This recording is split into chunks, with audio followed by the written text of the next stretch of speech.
Welcome to the Complete Curiosity Podcast. I'm Ralph Behnke and I'm joined by my co-host, Dr. Alan Watkins, and we will be exploring the hot topic of artificial intelligence. So much has been written and broadcast about AI, particularly since the emergence of Chat GPT, which has amplified many people's concerns that AI represents an existential threat to the future of humanity. In this episode, we won't just be talking about the rise of large language models. We'll also be talking about the role of chatbots and how relationships between humans and AI will evolve. The concept of synergistic mutualism between humanity and AI has great promise, but the flooding of the internet by artificially generated content, fake AI news, really drives some concern. And we need to consider whether people are right to call for an urgent global review of AI regulation, and so much more. If what we discuss makes you think or triggers your curiosity, then we've done our job. Feel free to email us and get in touch after listening to any of our podcasts. Otherwise, buckle up and brace yourself for an exhilarating adventure into the future, where technology, humanity, and the pursuit of knowledge collide. So, Alan, it's episode 1 of our new series. I thought we'd start with a joke. You're aiming high, Ralph, to start with a joke. I hope it's good. It's a terrible joke. Oh, okay. And, I asked Chat GPT, give me a joke about AI. And so what it offered was, why did the robot go on a diet? Because he had too many megabytes. Oh, dear. Cha-ching. But very interesting because Nvidia have just released a bit of hardware. This is a little bit of kind of geek stuff. We don't talk about hardware really, but this is very interesting because they have just launched a new GPU, the graphical processing unit. And this thing is the wonder of the new computing age.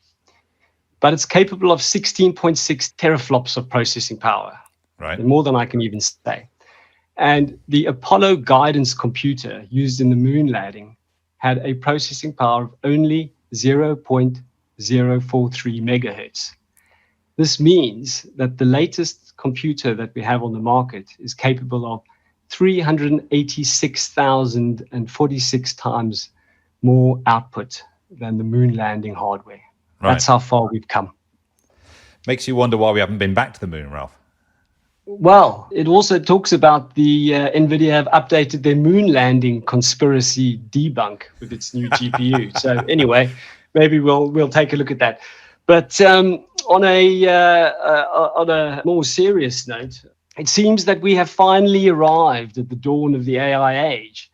And I wonder if you remember an afternoon on a Sunday spent navigating magic of the mind. And we used Chat GPT to give us some insight. Do you recall that? Yes, I do. And I think Chat GPT is incredibly interesting. Everybody's very excited by it. And there's no doubt I don't know whether it's an accelerant itself or just reflecting the acceleration. But I remember asking it some questions and being pleasantly surprised and also disappointed in equal measure.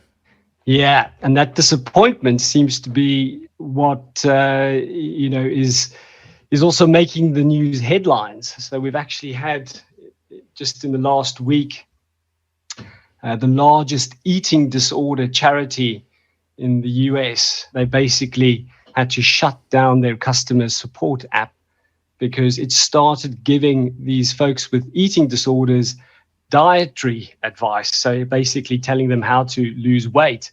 And they fired, I think, 14 volunteers or 12 volunteers in anticipation of this chatbot taking over. And as we've seen with so many other examples, shut down very quickly. So the big question then is, will machines kill humanity? Well, I think that's a much wider issue than the Chat GPT and the quality of Chat GPT. There's been a lot of noise in the last 5 or 10 years, since Nick Bostrom and other commentators started to put out the scenarios in which, here are the 8 ways that the machines will kill all of us and why. And everybody sort of weighed in on that and now they're talking about a pause in the evolution because everybody's worried about Chat GPT, and in 4 months it's now learnt to pass the bar exam, which was one data point I heard recently. So people are starting to panic. I actually take a much more optimistic view, but we have to be careful. We have to think very carefully about how we proceed. One of the issues I think that comes up is people can't predict the way where this is going, and it's the fear of the unknown which is getting people to panic. But actually, I think it is possible to predict, because what we do know is how human beings behave.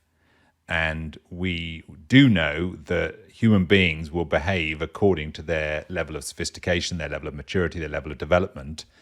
And so they will drive the next steps in the evolution. So rather than seeing the AI as something separate from us that's going to suddenly ignite into a life of its own and take over and destroy everybody, in the near future, I tend to think that most of what we'll see will be driven by human beings and their direction of the AI. And that, I think, is entirely predictable. So I don't think the machines are going to kill us anytime soon. In fact, I think there's a much more optimistic future that awaits if we tread carefully. So I'm not a believer in putting a pause on. I'm a believer in actually having collaborative debate about the kind of future we want to see, which is as much about us as human beings as it is about the tech. Yeah, and I think there's this interesting evolution now that we see. We're obviously at the dawn of generative AI, so it is able to create content. And I think the next phase of this is when it starts to deploy memory. So in a recent paper published by Stanford and a Google research project, very interesting, they created a small town of what they call generative AI, or Smallville agents. And they gave them one instruction. One of the agents was told to host a Valentine's Day party. So the Smallville agents are essentially independent AIs. 25 of them make up the town, and they are given one of them is given an instruction: invite the rest of the gang to Valentine's Day. And so on that single input, they basically then set about mimicking human behavior. And I think this is the next stage, really, where we have these agents essentially being able to behave as humans do. And at the moment, it seems, we're quite some way away from that. Although, as you say, I think the scientific community are scared to death by the sheer scale of progress that we've made just in the last 12 months. And so definitely, I think, this idea for regulation is necessary. However, we're now moving to this place where we can actually create AI that has capabilities of mind. And so that day when we went through the top 20 capabilities of mind, what this research project has established is just a handful of them. Perceive, then commit to memory, then retrieve the memory, then process the memory, act, reflect, and plan. And so with plan and reflection, essentially being feedback. And so this is now accessing a longitudinal memory. And obviously they bring in this concept that it now has a coherent experience over the 2 days that they were interacting. And so these generative agents, I think, is probably, the next stage of the evolution. And potentially this is where we really start to see the potential for a symbiotic relationship. Do you think it's possible for man and machine to really work together? Well, I think it definitely is. But I was listening to something from one of the key people at DeepMind that Google now own, suggesting that these hierarchical levels of processing, which is kind of how the human mind does it. So one of the core principles of the human mind is pattern recognition. So it creates an image and then checks reality against the image. So I'm not seeing you, I'm creating who I think Ralph is, and then checking for whether my visual cortex is picking up the image of Ralph. So it's kind of looking for the error. So I'm actually perceiving my own image of you and then closing the gap in the error.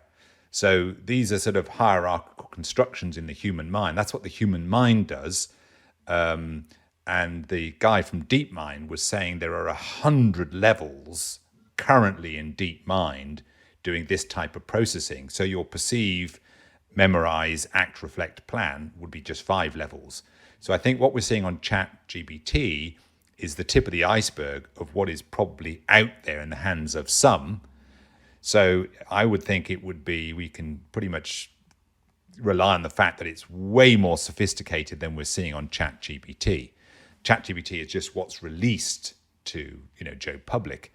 So it's already more sophisticated than we realize, which is why some commentators are worrying about it. But the sophistication is mimicking the minds of the people doing the programming. So can it act in tandem with human beings? Theoretically, absolutely it can, but it kind of depends on the sophistication of the human beings and the sophistication of the programming and what they're programming in. If you look at the symbiosis between one species and another, there are basically 3 levels of, or 3 variations of symbiosis. There's parasites, where one party does harm to the other. So if you're parasitic, you're living off and sort of almost vampiring the lifeblood out of the other party. So, of course, those that speak of AI Armageddon, sort of go down the parasite. Human beings become the battery, in a kind of Matrix-esque dystopian future. Then there's commensalism, where one does no harm. So COVID-19, for example, in ducks is a commensal virus. It does no harm to the duck at all. I mean, you don't see ducks coughing around the lake, with a face mask on. Ducks are perfectly happy with COVID-19. It's just that it was doing harm when it jumped across as a zoonotic disease into human beings. But what we're really looking for is the best version of symbiosis, which is mutualism, which creates benefit from that relationship. So that's what we want. We want mutual benefit between human beings and AI. And I think in order to get that, we have to understand ourselves better, our own minds better, how they really work, but also our own evolution. So I think we're pretty clued up. There's quite a few people now pretty clued up about the core processing principles of the mind and how we work. What we're not, in most of the debates I've seen about the future of AI, clued up enough is about the point about developmental theory and how things develop over time, particularly cultural and moral and ethical development. I haven't seen that, and that needs to be the central plank of the debate. So I think if we leave it for human beings to guide, and basically, therefore, the symbiosis in that situation would not be mutualism, because the human beings are trying to control the AI, and that, I think, paradoxically sets up a danger. So it's likely that the human beings will be more parasitic in its relationship to AI, which actually, for me, paradoxically exacerbates the danger. I think we have to look at mutualism. So how does the AI benefit from human beings? How does human beings benefit from the AI? So I think if we're down that route, then we're in a much better place. So the mutualism comes between living species. It can be metabolic, it can be behavioral, it can be genetic. With AI, we're looking at a 4th type of mutualism, I think, which is developmental mutualism. So how do human beings help AI to develop? How does AI help human beings to develop? So if we open up that arena, then I think we're in a much healthier space. So none of the debates I've heard about the future of AI are yet really asking the critical questions and inserting enough of an understanding about human development, human evolution, particularly moral and ethical development, into the debate. Most of the debates about AI are, dystopian robots, with guns and all that kind of thing. So I think until we have a more mature and sophisticated debate, then things may run away with us. So we've ironically got to put the humanity back into the debate. Humanity requires us to understand our interior, not just our exterior. So I think if we do that, then we can create a developmental mutualism, which is what we really need between humanity and AI in the future. Of course, it's quite ironic that we discover what it means to be truly human by trying to teach a machine how to behave in our, in our ways. And indeed, and I loved your example of AI first dates. So you've got two AIs, because that's great television, right? Lots of people love that show, First Dates, where you've got two adolescents or two middle-aged people who are operating from an adolescent level of maturity, trying to chat each other up. So watching two AIs trying to chat each other up would itself be quite entertaining, I would suggest. And I wonder if they'd make all the same crass errors that human beings, like you see sometimes they broadcast the backstory and somebody's got some terrible thing that happened to them, and every sort of fiber of my body is screaming, don't say that on the first date. And it's often the first piece of information somebody rolls out. So it'd be very interesting to see in AI first dates whether they make the same basic errors that human beings do. Well, I'm sure you'll get the opportunity in not too long. Interestingly enough, there was also a recent article of an entrepreneur, a young lady who created a chatbot for dating, and it was soliciting all kinds of services in no time at all. So, the evolution of it is somewhat out of control. Alan, given we have such a poor understanding of our own development and the developmental process, how do we even begin to chart a way forward? We're calling for regulation. You're calling for a different approach. Given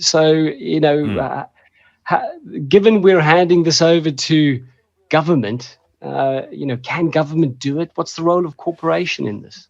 Well, I think it's slightly worrying, given there's been a global political regression in the last 10 to 15 years, that we should hand it over to government. But hopefully government informed by smart, highly sophisticated people. And in some cases that is the case, and some of these people come from organizations. But I think we need a much broader conversation that is less nationalistic and more global. Because if we just leave it to human beings will create regulation. I'm not against regulation of AI. I think it probably will be inevitable because we need some global standards, partly because many human beings take a nationalistic point of view. So there's a kind of AI arms race going on because, certain nation states think if they can get the upper hand in the AI, they will become the dominant force and basically subjugate the rest of the planet to their will. And that's one of the future scenarios that takes us to, an AI genocide, if you will. So I think we have to collaborate transnationally, so no single nation state gets an AI sort of upper hand in this AI arms race, which means we have to look at the way that we collaborate. And if you take climate change as an example of a very urgent crisis problem, in the rising temperature on the planet, we did collaborate. We did agree a 1.5 degree rise in the Paris agreement, and we've completely reneged on that 1.5. Even the UN now admit we're on track for 2.4. And if you speak to some of the scientists, some of them will tell you off the record, we're really on track for a 4 degree temperature rise, which is catastrophic to many ecosystems. So human beings' ability to collaborate effectively in the face of an urgent, potentially extinction event is not great. We've certainly seen that in climate change, and AI will be no different. So I think the urgent problem here is actually our ability to collaborate transnationally without one side or one party, whether it's a nation state or frankly a company, trying to get an upper hand, because that's a zero-sum game. And I often, being a physician, I often tease people with a question about what's the best economy in the world. People say America or China or India or Brazil or Germany and all these. I say, no, the best economy in the world, in my view, is the human body. And the reason I say that is that the liver doesn't try and dominate the spleen. The spleen doesn't try and get one over on the lungs. The lungs don't try and kill the heart, right? Everything acts in balance and harmony. And from that balance and harmony, we evolve and produce great sport, great art, great literature, and so on. So for me, the human body is a wonderful metaphor, ironically, for the future of our evolution. So I think we have to insert a developmental perspective into the AI debate, because without it, if we just leave human beings at whatever level of development they're operating from to their own devices, we've got form without a more thoughtful approach for genocide. One nation state will try, and we're seeing that in the Ukraine right now, one nation state will try and get the upper hand on another nation state for their own parochial nationalistic interests. And I don't think we can afford to do that in AI. So I think that actually if we insert the developmental collaboration debate right at the heart of the AI debate, then we've actually got a chance. And if regulation flows from that, and it's less about regulation in terms of control and constraint and restriction, it's more about standard setting. So what is a wise standard that we should all hold ourselves to globally? So if we go down that kind of track, then I think we have a chance for creating this developmental mutualism that I talked about. So in summary, it's not going to kill us. It's probably going to save us, but only if we collaborate in ways like we've never collaborated before. And hopefully... Well, it could kill us, Ralph. I mean, it could kill us if we don't get our act together in our ability to collaborate transnationally. It may, and that's what everybody's saying, right? So, but again, everybody's saying, climate change will kill us, and we're still not taking enough urgent action.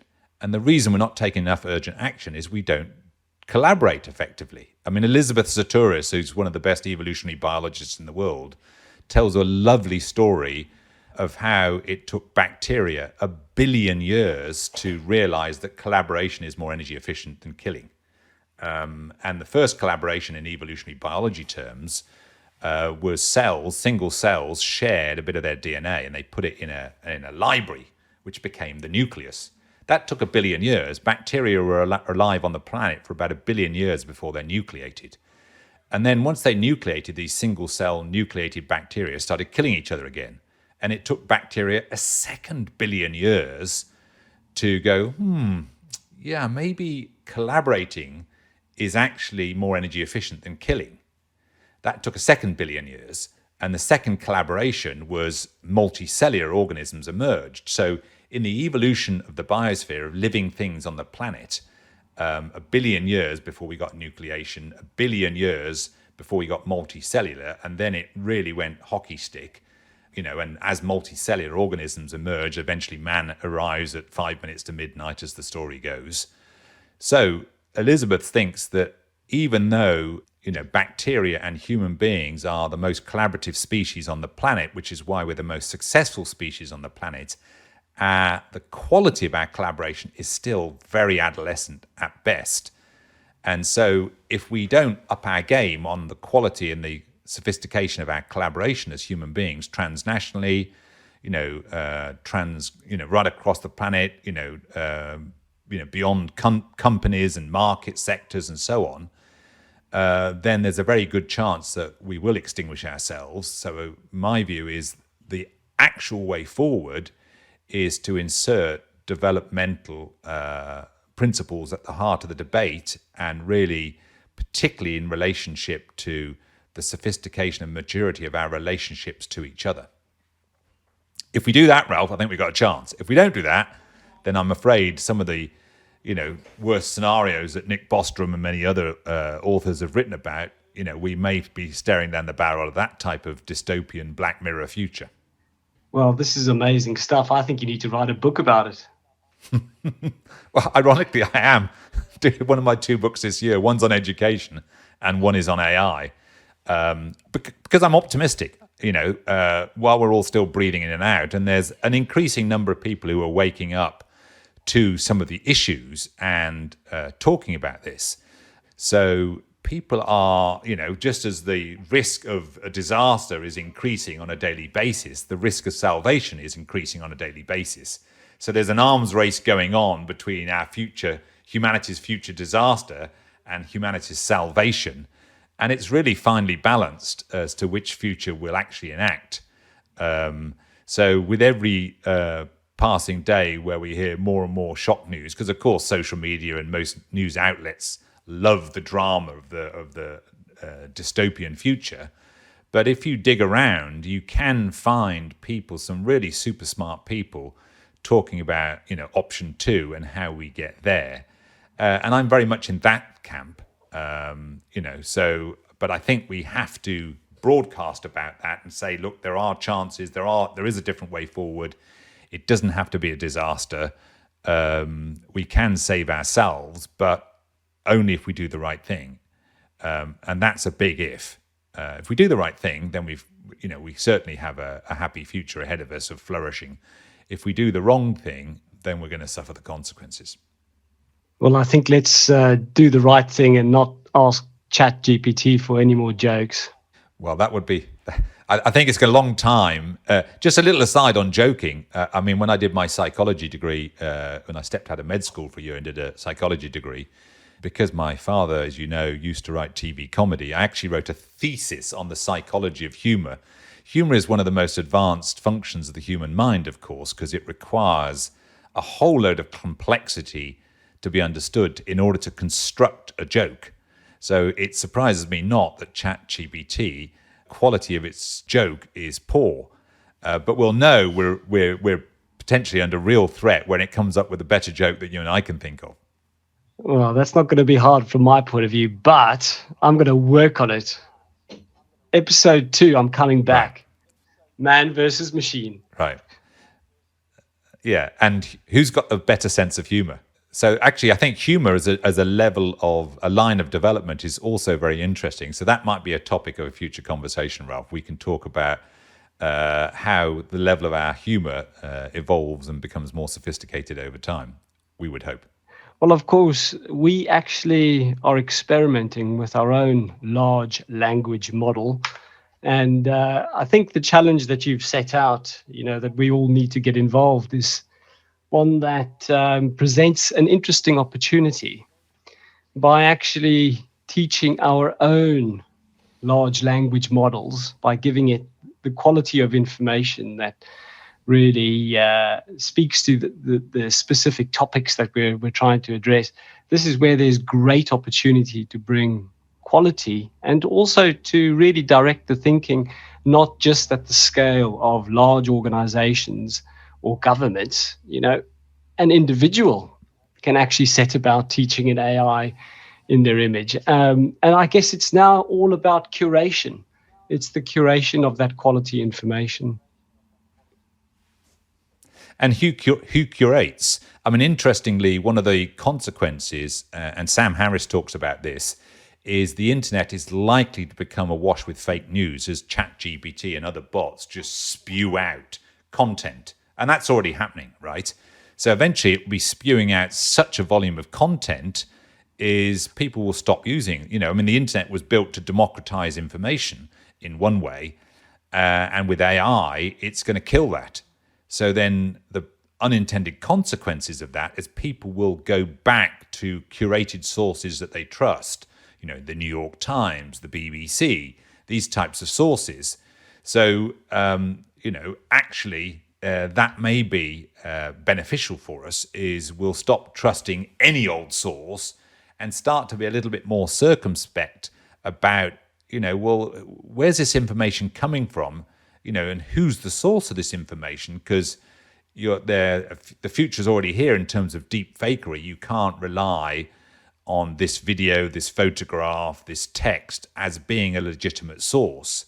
So we might, in the short term, go back to trusted sources and ignore the rest, because we'll have to, because we don't know whether it's true or not true. So we'll just bring back the Encyclopedia Britannica in the form of a chat prompt. Indeed. Well, just people we trust. So that's why eventually we start thinking it'll force us to think, well, who do we trust and why do we trust them? And that itself, because if we can't trust anybody, then we're completely lost, because we're lost in a sea of information. We don't know what to believe, what is true and what isn't true. So it will force us to evaluate who we really trust as a reliable source. The reason we turn to experts or to the BBC is we haven't got time to do all the investigation ourselves. So we rely on informed voices and informed podcasts as our sources of information.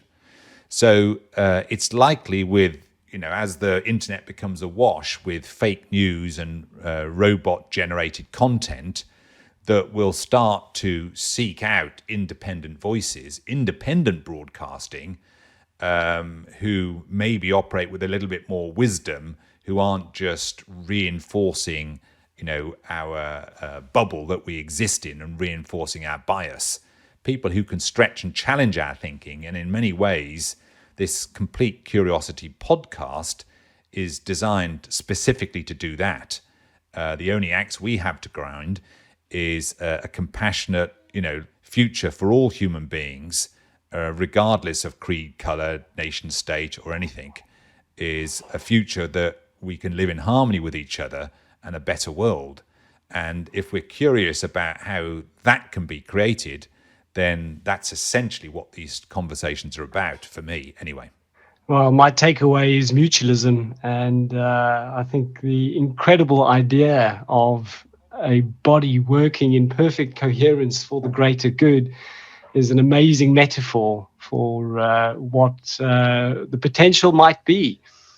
And Alan, I think you talk to many CEOs in your line of work. So if you had to kind of give them one idea of where to start, what would you share with them?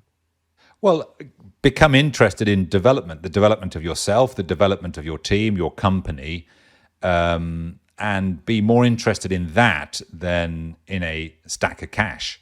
The economy is important, and the profitability of your company is important, but the growth isn't just financial growth. There's growth of the human spirit. There's growth of the individual. There's growth of the depth and fulfillment in a relationship.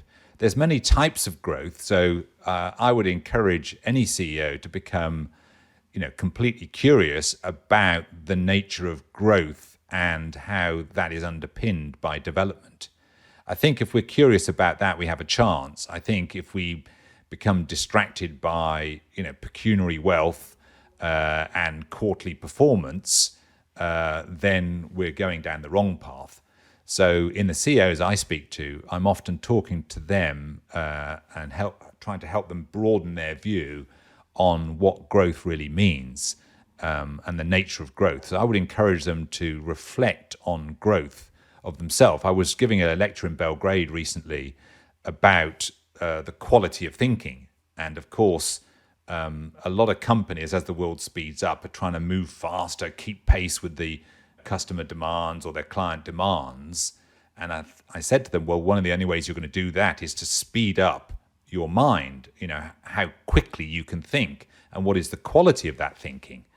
So to do that, to keep delighting your customers a year from now, 2 years from now, 5 years from now requires us as human beings to become faster, more nuanced, more sophisticated. And that essentially is development. So I think it's beholden on all CEOs to become fascinated by the nature of human development, because therein lies the answers they truly seek to their own economic and commercial performance. Yeah, growth versus cash. Well, growth can be cash, but not just cash. So including but not limited to cash growth. I think actually if you grow as human beings, the team grows and the business grows, cash will be a byproduct, but you'll have a much broader sort of experience of growth. Growth of the spirit, growth of the quality of the relationships in your business, growth of the strength of the brand, growth of the relationship between you and your customers. These are not all defined in financial terms, or don't have to be. So I think if we take away, I'd encourage people, listening to take away the idea of mutualism, developmental mutualism between AI and humanity, and a broader view of the nature of growth, and to be completely curious about their own growth. Those would be my 3 takeaways, Ralph. I don't know about you. Yeah, I'm completely curious about my own growth right now. You've inspired us, Alan, and as ever, it's fascinating to explore these rich topics, especially given there has never been a better moment for us to make a collective impact. And some of the thoughts you've shared really shine a light on how we might achieve that. Well, great talking to you as always, Ralph. And, these conversations continue, and we'll keep chatting in the sort of meandering nature of this type of discourse. And I look forward to our next one. Thanks very much, Alan. Thanks, Ralph.